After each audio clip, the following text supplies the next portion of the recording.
Okay, Anna, we're 6 holes in. We did some good stuff out here. There was some good things that I do want to talk about first before we talk about some of the things that you can improve on. So first off, I want to talk about a couple of shots that you hit earlier on in the first couple of holes. You hit the first 3 fairways, so that's always a bonus. So that helps us to get off to a good start, especially with scoring wise. So let's talk about the second hole. Second hole, you hit a great shot there, pin high, great shot in there. Third shot, the third hole, you hit a nice tee ball. That was we were talking about the tee shot a little bit. Should we hit driver? Should we hit 3-wood? Or should we hit 5-wood? Use the slope to your advantage on that one. You got down to perfect 100 yards out. Make yourself a perfect wedge shot into the green there. So you started par, which was awesome.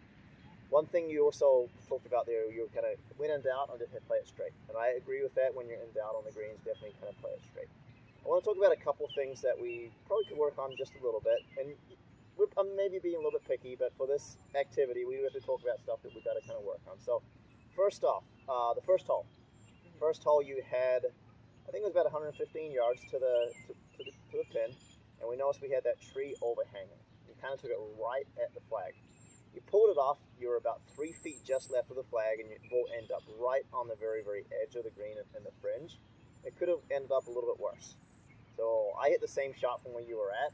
Notice how I was about 20 feet to the right. I played towards the middle of the green. So even when you got a wedge in your hand, one thing you also didn't look at, you kind of look up to see where the flag was. That flag was only about 8 feet from the left edge of the green, and then it kind of fed down there.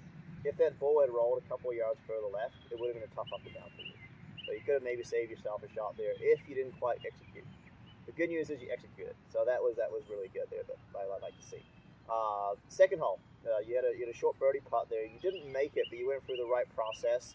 It was a downhill putt. You went to the other side of the hole, and you read from the other side of the hole. I do highly recommend, part of course management, is to read from the low point on the green so you can see the way the ball is sloping a little bit there too.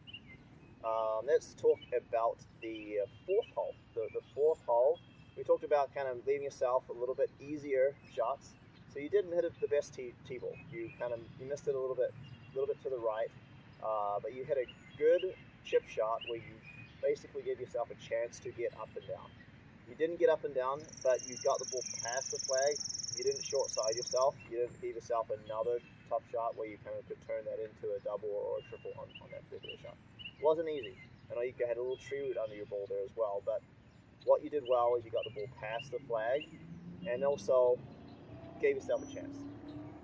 And then this green right here. So I wanted to talk about this green here because this is one of the things that we didn't do quite right. So putting. So we used the putter from off the fringe, which I'm perfectly okay with, but we hit a downhill shot here. So we'll notice how we were putting from the back of the green here, and you can see how the slope is all downhill. You left the first putt about 15-20 feet short. Your second putt, you end up getting the ball about 5-6 feet past. Your first putt probably should have ended up. So you should have probably tried to get that ball past the flag on the first putt to make sure you give yourself a chance coming back. So you could have saved yourself a shot potentially there by at least getting the ball past the hole and not leaving yourself a tricky 20-footer downhill for your second putt. You made the third putt, which is good, but you could have easily turned that into an easy 4-putt there too. So kind of course management, just thinking your way around the course. Do you have any questions on any of the stuff that we kind of focus on there on those first 6 holes? No, it all makes sense. All makes sense. And you're a better golfer. You understand it. It's just important to just kind of remember and think through those particular shots there too. But definitely could have easily saved yourself a shot on this green by getting that first putt past the hole rather than trying to get too cute with that first putt. You had that slope, but if you had hit the first one 6-7 feet past, you probably would have made that one for par rather than having to make it over bogey.